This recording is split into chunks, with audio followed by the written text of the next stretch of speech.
آج ہم مختار ثقفی کے بارے میں کچھ حقائق آپ ناظرین کے سامنے رکھیں گے۔ مختار بن ابو عبید ثقفی کے جنہیں ابو اسحاق کی کنیت سے بھی جانا جاتا ہے، انہوں نے سیاست، حکمت اور بہادری سے کربلا کے واقعے اور امام حسین علیہ السلام کے خون کا انتقام لیا اور قاتلین امام حسین کو ان کے انجام تک پہنچایا۔ ناظرین، آج کی اس ویڈیو میں ہم جانیں گے کہ مختار ثقفی نے کس طرح قاتلین امام حسین علیہ السلام کو اپنے انتقام تک پہنچایا، لہٰذا یہ جاننے کے لیے ویڈیو کو آخر تک ضرور دیکھیے گا۔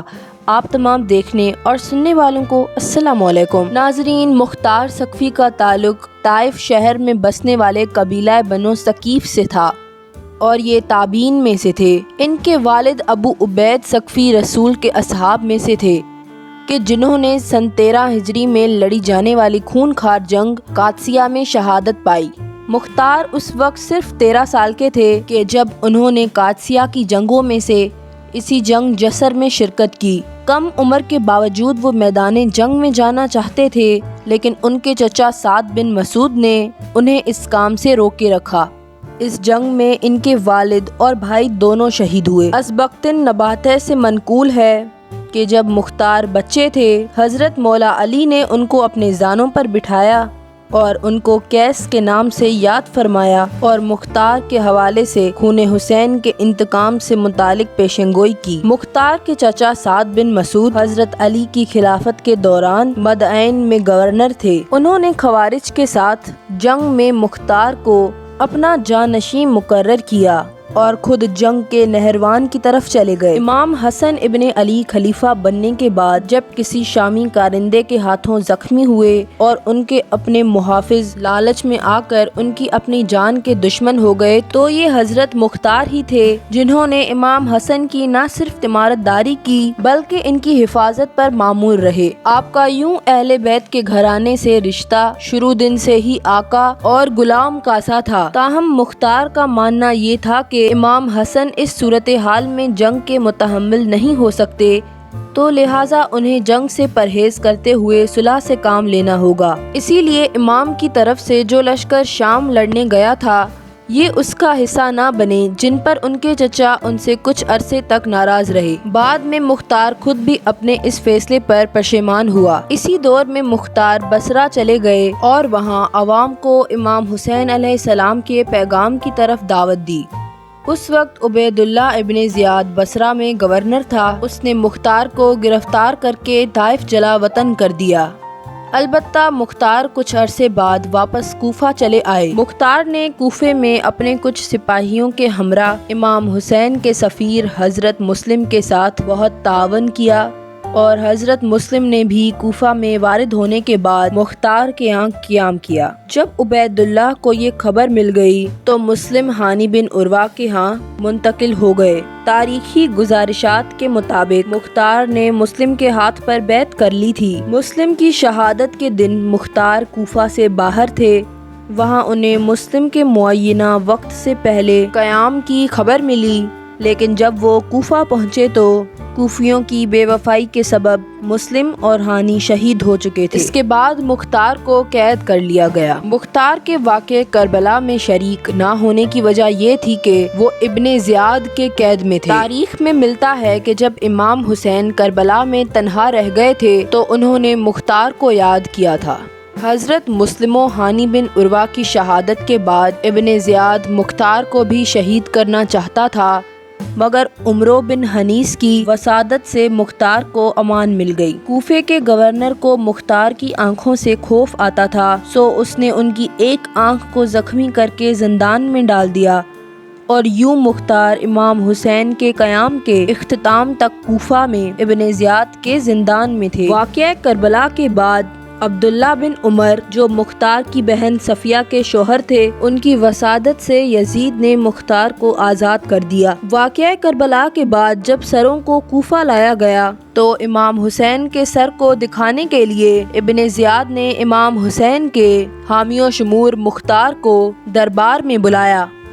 اس موقع پر مختار اور ابن زیاد کے درمیان تلخ کلمات کا تبادلہ ہوا۔ اور انہیں ایک بار پھر قید کر لیا گیا۔ ایک گزارش کے مطابق مختار عبداللہ بن عفیف کی شہادت کے بعد قید سے آزاد ہوئے۔ البتہ عبید اللہ نے آزادی کے وقت یہ شرط باندھی کہ مختار 3 دن سے زیادہ کوفہ میں قیام نہیں کرے گا۔ مختار وہاں سے سیدھا مکہ چلے آئے، کیونکہ مکہ میں عبداللہ ابن زبید نے خون حسین کے انتقام کا نعرہ بلند کیا تھا، تو مختار نے عبداللہ ابن زبیر کے ہاتھ پر بیعت کی اور 2 سال تک خانہ کعبہ کے منتظم اور زبیری فوج کے سپہ سالار قرار پائے۔ یزیدی فوج نے جب کعبہ پر حملہ کیا تو مختار نے ہی کعبے کی آگ بجھانے کا ذمہ اپنے سر لیا اور آخر میں موت زتن بارش سے وہ آگ بجھ گئی۔ تاہم جلد جب عبداللہ ابن زبیر نے جلد یزیدیوں سے صلح صفائی سے کام لیا تو مختار کو یہ بات ناگوار گزری، تو وہ سب کچھ چھوڑ کر بغیر کسی کو بتائے کوفے کی جانب چلے آئے، جہاں پہلے سے ہی ان کے کئی طرفدار ان کا انتظار کر رہے تھے۔ امام حسین علیہ السلام کی شہادت کے بعد کوفے کے بہت سے لوگوں نے توبہ کی اور وہ امام کے خون کا بدلہ لینے کے لیے تیاری کرنے لگے۔ انہیں بس امام کے قاتلین سے لڑنا تھا، چاہے وہ اس دوران خود کیوں نہ شہید ہو جاتے، جبکہ مختار دشمن کو اس کے مطابق سیاست سے مارنا چاہتے تھے۔ مختار ان توابین کے قیام کو بے فائدہ سمجھتے تھے، اس وجہ سے ان کا ساتھ نہیں دیا۔ مختار سلیمان بن سرد خزائی کے جو توابین کے سردار تھے، ان کو جنگی فنون سے ناآشنا اور سادہ لو سمجھتے تھے۔ جب مختار نے توابین کا ساتھ نہیں دیا تو ان کے 16,000 افراد جنہوں نے سلیمان بن سرد خزائی کی بیعت کی تھی، ان میں سے صرف 4,000 افراد نے سلیمان سے اپنی بیعت واپس لے لی۔ البتہ مختار ان کی جنگ کے دوران بھی زندان میں تھے۔ انہوں نے توابین کی شکست کے بعد خطوط کے ذریعے ان کے بعض ماندگان سے اظہار ہمدردی کیا۔ توابین کے سرکردگان انہیں زندان سے طاقت کے زور پر آزاد کرنا چاہتے تھے، لیکن مختار نے سمجھداری کا مظاہرہ کرتے ہوئے ان کو منع کیا اور کہا کہ وہ عنقریب خود ہی زندان سے آزاد ہو جائیں گے۔ اس دفعہ بھی مختار عبداللہ بن عمر کی وسادت سے آزاد ہوئے۔ مختار نے آزاد ہونے کے بعد سیاست کھیلتے ہوئے دشمن کو اپنے حامیوں کے خلاف کسی کارروائی کا موقع نہ دیا اور وہ چپکے سے عراق کے مختلف مضبوط قبیلوں کی بیعت حاصل کرنے میں کامیاب ہو گئے۔ انہوں نے ان قبیلوں کے سامنے حضرت علی کے بیٹے حضرت حنفیہ کا خط پیش کیا کہ اس میں وہ مختار کے قیام کی حمایت کر رہے تھے۔ بالآخر عراق کے سب سے بہادر قبیلے نے بھی حضرت مختار کے ہاتھ پر بیعت کر لی اور یوں اس قبیلے کے سردار حضرت ابراہیم ابن مالک اشتر کو مختار نے اپنی فوج کا سپہ سالار مقرر کر دیا۔ جب مختار کا ہزاروں کی تعداد میں ایک خفیہ لشکر تیار ہو گیا تو مختار نے ایک عظیم خطبہ دیا اور فرمایا کہ اے بہادروں، اپنے کاموں میں خدا کا بھروسہ کرو اور دشمنان اہل بیت سے جنگ آزمائی کے لیے پوری ہمت کے ساتھ تیار ہو جاؤ۔ میرے عزیزو، یہ جان لو کہ خدا کی رحمت تم پر نثار ہے اور اس کی مدد تمہارے سروں پر ہے۔ سنو، اگر تم دشمنوں کو قتل کرو گے تو مجاہد قرار پاؤ گے، اور اگر شہید ہو جاؤ گے خدا کے نزدیک عظیم درجات کے مالک ہوگے، کیونکہ تم صحیح ارادے اور پاک نیت سے کھڑے ہوئے ہو۔ تمہارا مقصد صرف امام حسین کے خون کا بدلہ لینا ہے۔ یقین رکھو کہ قیامت کے دن حضرت رسول کریم، حضرت علی، حضرت فاطمہ زہرا، حضرت ختیجہ تمہاری شفاعت کریں گے اور تمہارا حشر شہدائے کربلا کے ساتھ ہوگا۔ یہ سن کر بہادر مجاہدوں نے کہا کہ اے امیر، ہم اپنے دل سے تمہارے فرما بردار ہیں اور ہم اس وقت تک دشمنوں سے لڑنے میں کوتاہی نہ کریں گے جب تک جان میں جان رہے گی۔ اے امیر، ہم آپ کو یقین دلاتے ہیں کہ ہم لوگ راہ خدا میں قتل ہونے کا دل سے تہریہ کر چکے ہیں۔